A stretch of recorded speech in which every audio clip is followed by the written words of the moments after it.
The morning started like any other for Caleb Morgan, a 25-year police veteran and recently appointed chief of police for Oak Ridge County. Dressed in uniform with coffee in hand, he stepped out onto his porch, ready for another long day at the precinct. That's when he noticed something bright green fluttering on his windshield. At first glance, he thought it was a pizza flyer, but his stomach dropped. It was a homeowners association violation notice, $85 fine for excessive grass height. Caleb stared at his perfectly trimmed lawn, the same patch of earth he'd cared for since his wife passed 10 years ago. The same lawn that hadn't changed in 15 years. He looked around, stunned, until he heard the unmistakable click of high heels. "Good morning, Officer Morgan," came a syrupy voice laced with condescension. Veronica Blake, the new self-appointed head of the HOA board, strutted past with a tablet in hand. She had only moved into the neighborhood 6 months ago and had already made enemies on every street. She barely glanced at him. Section 6, paragraph 4, grass may not exceed 3 inches. Yours is at least 3.5. Caleb's jaw tightened. He wasn't just being fined. He was being targeted. And she had no idea who she'd just messed with. Caleb Morgan didn't get angry easily. Years in law enforcement had taught him how to stay composed under pressure. But as he stood on his porch, holding that ridiculous neon green ticket, he couldn't shake the feeling that this was more than just an overzealous HOA rule. And then came the final straw, the gnomes. Veronica Blake paused halfway down the sidewalk, turned back toward Caleb's yard, and tapped at her tablet with a smug smile. "Also, those garden gnomes aren't on the approved decor list. You'll need to remove them by Friday." His late wife, Angela, had collected those gnomes. Each one held a memory of birthdays, anniversaries, lazy Sunday mornings spent gardening together. "You're kidding," Caleb said, his voice low. "Nope," she replied, grinning. "New board, new rules. We're modernizing the neighborhood." As she clicked down the sidewalk, heels sharp and loud, Caleb noticed she was headed next door, to Emily Tran's house. Emily was an ER nurse who'd just come off a double shift.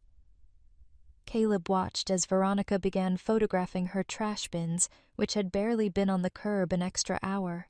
That's when it clicked. This wasn't about aesthetics or community standards. This was targeted harassment against people who couldn't always fight back.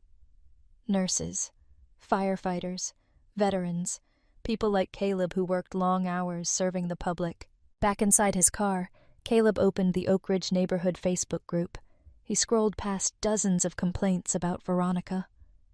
Marcus, the fire lieutenant down the street, had been fined for his son's basketball hoop. Mr. and Mrs. Ramirez, a retired couple, got a violation for rose bushes too close to the sidewalk.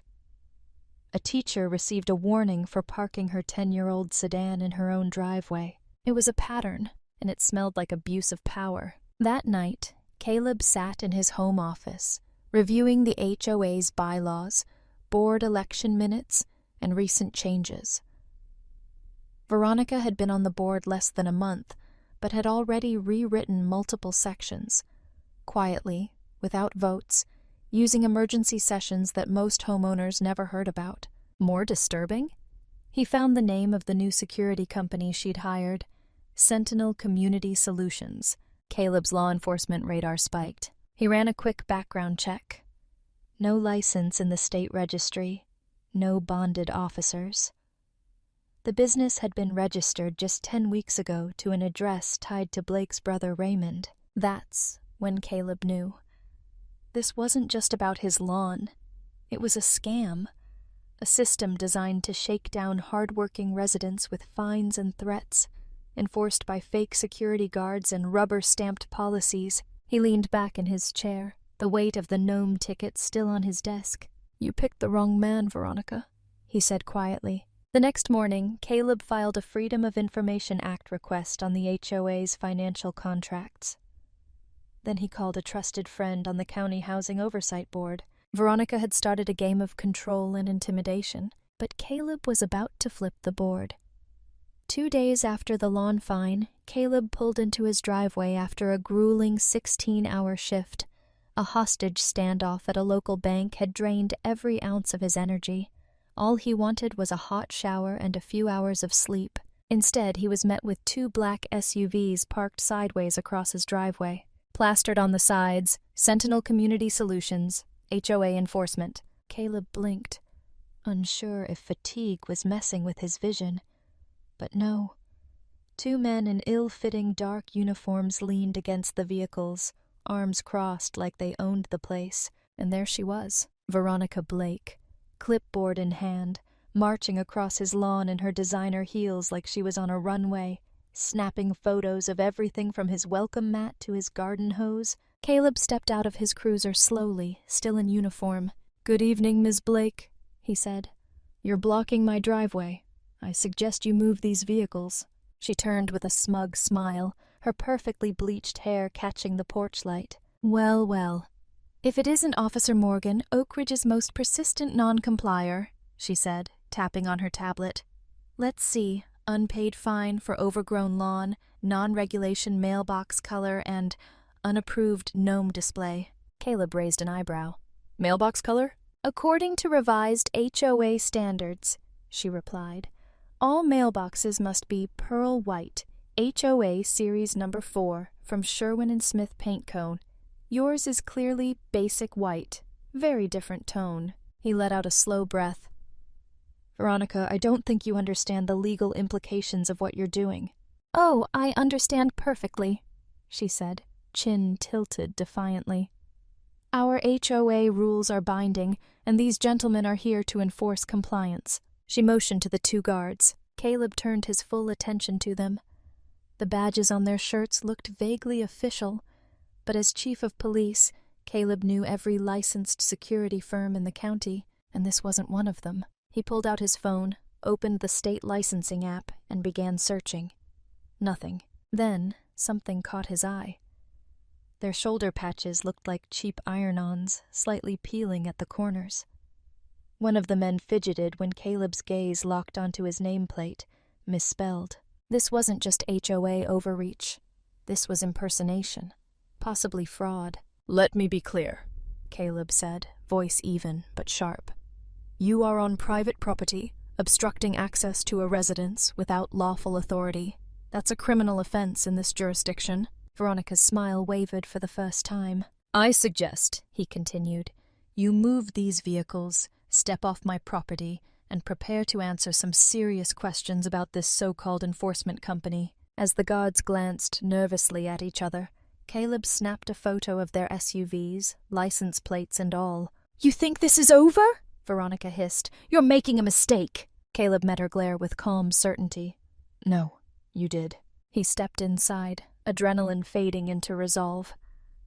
That night, Caleb began building a case file. Not just for himself, but for every neighbor too afraid to speak up. He wasn't just pushing back anymore. He was preparing to expose everything. The next morning, Caleb sat at his kitchen table, folders spread across the surface like a battlefield. A steaming mug of coffee sat untouched, growing cold next to a stack of printed complaints from neighbors. The incident with the fake security team had shaken him, but it had also crystallized something in him. This wasn't just personal anymore. This was organized abuse. He flipped through the printed HOA citations he had requested under the Freedom of Information Act. 42 violations issued in under 2 months, and over 80% targeted homes of frontline workers, EMTs, nurses, firefighters, and teachers. People too exhausted to fight back. People like Emily Tran, who had just knocked on his door hours earlier, in scrubs and tears, holding a stack of bright orange violation notices. "They're threatening to place a lien on my house over garbage bins," she whispered, voice shaking. "I was on a 20-hour shift at the hospital." That moment stuck with Caleb, not just because it was unfair, but because it was cruel. His instincts as a cop kicked in. This wasn't random enforcement. It was strategic harassment, He started mapping the addresses of everyone fined since Veronica took over. A pattern emerged. Most citations clustered around homes of those who either worked odd hours or had opposed her during the last HOA election. The pattern was too clean to be coincidence. Then came a text from Officer Ben Chavez, one of his deputies. "Chief, remember that drainage contract the HOA handed out last month? Just found out it went to Veronica's cousin. Triple the cost of other bids." Caleb's jaw tightened. Nepotism, fraud, harassment, possibly impersonation of law enforcement. This was deeper than he thought, and just then another knock on his door. Mrs. Jenkins, an elderly widow from across the street, stood nervously on the porch. "Chief, I didn't know who else to tell. They installed cameras on the light poles. No notice, no consent, and they're all pointed at specific homes, including yours." Surveillance equipment without city permits? Caleb's blood ran cold. That was a serious violation, not just of HOA regulations, but potentially state surveillance law. "Thank you, Mrs. Jenkins," he said. "I'll look into it. You did the right thing." As he helped her back across the street, Caleb spotted Veronica in her driveway, speaking with two men in black polo shirts. He recognized one, Raymond Blake, her brother, and registered owner of Sentinel Community Solutions. They watched Caleb in return, but this time with something different in their eyes. Nervousness, because now they knew he was watching too. That night, Caleb opened a new file labeled Operation Clean Sweep. He backed up all digital evidence to an encrypted drive and printed hard copies for storage. For every ticket, photo, and invoice, he logged the time, the person affected, and the violation. This wasn't just about gnomes, lawns, or mailboxes. This was about community integrity, and it was time someone took a stand. 3 days later, Caleb sat in the back office of City Hall, fluorescent lights humming above, a stack of public records before him. Debbie, the city clerk, handed him the final folder with a raised eyebrow. "Been a while since anyone looked into HOA contracts this closely," she said. Caleb gave a tired smile. "Guess it's about time someone did."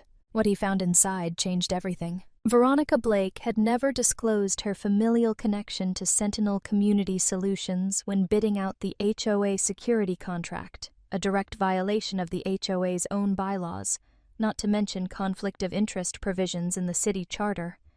But it got worse. The company's listed address? A P.O. box in another county.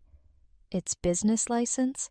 Suspended 2 weeks before the first SUV showed up in his driveway. And the kicker? Veronica herself had filed for a home daycare business registered at her residence, while also finding neighbors for running unlicensed home offices. "Bingo," Caleb muttered. Back at the precinct, he called in Marcus Bell, a friend and city housing attorney. "Look at this," Caleb said, tossing the documents onto his desk. "She's fining a nurse for leaving her trash bin out, but running an unlicensed business herself. And that security company? It's basically a front. No insurance, no valid license, no permits for private patrol." Marcus scanned the records, then looked up. "This isn't just unethical, it's criminal. Fraud, impersonation, and maybe misuse of public funds if city officials were involved." Caleb leaned back in his chair. "That's what I'm afraid of." Then came the message that tipped the scale. A text from Mark, a firefighter and neighbor. "Chief, got something. Karen's security crew blocked the ambulance bay at the hospital. Dr. Lawson nearly missed emergency surgery. Got video." Caleb's blood ran cold. This wasn't just harassment now. This was endangering lives. He reviewed the footage. 2 black SUVs idling in the emergency lane while uniformed men wrote citations for nurses' cars. Patients had to be rerouted through the side entrance. Caleb's face hardened. Veronica thought she was above reproach. She'd built a fortress of fake rules, fear tactics, and legal gray areas. But now he had the blueprint to tear it down. He added the ambulance footage to his growing evidence board. Red string now connecting contracts, citations, camera footage, and license records. But the most powerful piece came that evening, when Mrs. Jenkins returned. She handed Caleb a flash drive. "I had my son pull the metadata from those surveillance cameras," she said. "They're not for security. They're transmitting footage back to Veronica's personal server.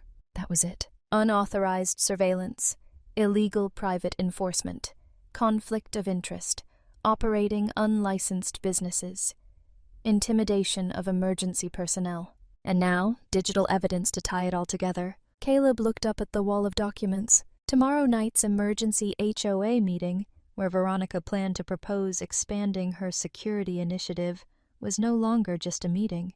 It was going to be a reckoning, and Caleb would walk in, not just as a neighbor, but as a chief of police armed with truth. The night before the emergency HOA meeting, Caleb stood in front of his bathroom mirror, adjusting his tie, not his police uniform, but a navy blue suit. Clean, precise. Not because he wanted to impress anyone, because he was going to war with facts, not fists. For weeks, he had been quietly building his case. Day after day, after long shifts and cold dinners, he pored over HOA bylaws, scanned blurry PDFs from city archives, and collected sworn statements from neighbors too afraid to speak out. He wasn't the same man who got that petty $85 lawn violation. That man felt powerless. This man had a folder thick with truth and a room full of people ready to hear it. Ava, his daughter home from college, walked past the door and paused. "You okay, Dad?" Caleb looked at her reflection. "I'm not just fighting for my lawn anymore." She nodded. "I know, you're fighting for everyone else who couldn't." The room at the Oak Ridge Community Center was packed. Folding chairs scraped across the hardwood floor as residents filled every corner. Nervous energy buzzed in the air. At the front, Veronica Blake stood by the projector screen in her signature power outfit, red blazer, pearl necklace, and that same smug smile. "This proposal," she began, tapping her tablet, "will elevate neighborhood safety to new heights. We'll expand our private security presence and approve funding for street-level monitoring, cameras on every intersection." Whispers echoed, unease rippled through the crowd. Caleb waited, and then, just as Veronica motioned to the board for a vote, he stood. "Before we vote, I have some information I believe the community deserves to hear." Heads turned. Veronica blinked, stunned. She hadn't even recognized him in the suit. "I'm Caleb Morgan," he said clearly, stepping to the front. 15-year resident of Oak Ridge and chief of police. A hush fell over the room. He opened his briefcase and pulled out a thick folder. "For the past month, I've been investigating several irregularities related to recent HOA activities, including your private security contracts, surveillance installations, and code enforcement." He clicked the projector remote. Slide by slide, the truth unfolded. Property maps, unlicensed business registrations, surveillance footage, forged HOA minutes, and images of Veronica's own daycare business, operating in secret while citing others for unauthorized home usage. "You've targeted frontline workers with violations while enriching your family through backdoor contracts," Caleb said, voice steady. "You've impersonated licensed security, obstructed emergency services, and violated privacy laws." A murmur spread. Hands shot up. Voices rose. Veronica's smile collapsed. But Caleb wasn't finished. He turned to the board. "This isn't just about HOA politics. It's about integrity. About how power should never be used to punish good people for simply doing their jobs." That night, the vote was unanimous. Veronica was removed. The entire security contract suspended. An internal audit launched. Neighbors approached Caleb afterward, shaking his hand, hugging him, thanking him. He didn't feel like a hero. He felt like a neighbor who had finally done the right thing, and that was more than enough. 1 week after the vote, Caleb walked through the neighborhood as sunlight poured over the freshly cut lawns and blooming flower beds. For the first time in months, Oak Ridge felt like home again. No patrol SUVs, no tablet-wielding board members snapping photos. Just kids riding bikes, sprinklers spraying arcs across driveways, and neighbors waving with genuine smiles. As Caleb reached his mailbox, the very same one that sparked this whole ordeal, he saw something resting on top. A small envelope. Inside was a hand-drawn card. Crayons had colored the cover with a simple message. "Thank you for standing up for us." The signature at the bottom, Lily T., age 7, the daughter of the ER nurse who'd once cried on Caleb's porch holding violation notices. He swallowed the lump in his throat and looked around. Somehow, this quiet street had become a battleground, and now it was a place of healing. It hadn't been easy. Veronica Blake hadn't gone quietly. She'd filed a complaint against Caleb, claiming harassment and abuse of power. But the facts spoke louder. Her security company had been shut down. The city fined her for illegal surveillance. Her brother fled town just days before a warrant was issued for impersonating a licensed contractor. But this victory wasn't just about taking down a corrupt HOA board member. It was about showing people what was possible when you stood your ground. Caleb returned to the HOA meeting hall a few weeks later, not as an accuser, but as a community member. Mrs. Thompson, the retired school principal, had stepped in as interim board president. The tone of the meetings had changed. No more threats, no more fear, just people talking, listening, planning. A motion was passed to refund all unfair citations. Over $93,000 in fines would be returned. Caleb helped set up a support fund with a portion of the legal settlements to assist elderly residents and essential workers. They even created a new rule: no major policy changes without a 75% homeowner vote. Common sense had returned to Oak Ridge. At the neighborhood block party that Saturday, Caleb stood off to the side with a lemonade in hand, watching kids chalk up sidewalks without fear of fines. A few gnomes even reappeared, this time proudly placed in front yards, wearing tiny badges someone had printed as a joke. Mrs. Jenkins shuffled over with a paper plate full of cookies. "You brought peace back here," she said quietly. "And not with anger, with truth." Caleb smiled. "Didn't do it alone?" She nodded. "No, but you were the first one to stand up." Later that evening, Caleb returned home and placed Lily's thank you card on his desk at the station, right next to his badge. It reminded him that sometimes the hardest battles aren't fought on city streets. They're fought on sidewalks, across hedges, and in the hearts of neighbors too afraid to speak. But all it takes is one voice, steady and brave, to break the silence. In the quiet corners of neighborhoods like Oak Ridge, injustice doesn't always roar, it whispers. Sometimes it shows up as a fine for a mailbox, a warning about trash bins, a camera silently watching from a light pole. What Caleb Morgan taught us is that you don't need a courtroom to fight for justice, you just need courage and truth. He didn't wear his badge for power. He wore it to protect the people no one else would. When petty fines turned into patterns and rules became weapons, Caleb didn't just react. He investigated, organized, and stood tall. His story reminds us that real leadership starts at the local level, where it's easy to look away, to stay silent, to assume someone else will fix it. But sometimes all it takes is one neighbor who says, "Enough." Justice doesn't always arrive in flashing lights.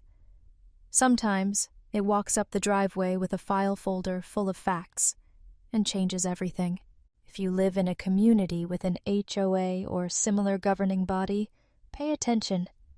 Read the bylaws, attend meetings, know who's making decisions on your behalf. If something feels off, don't ignore it. Document everything. Ask questions. Talk to neighbors. Start small, but start strong.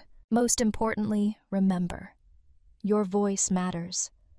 Corruption often hides in apathy, but when good people get involved, systems change. You don't need a badge to protect your neighborhood. You just need backbone.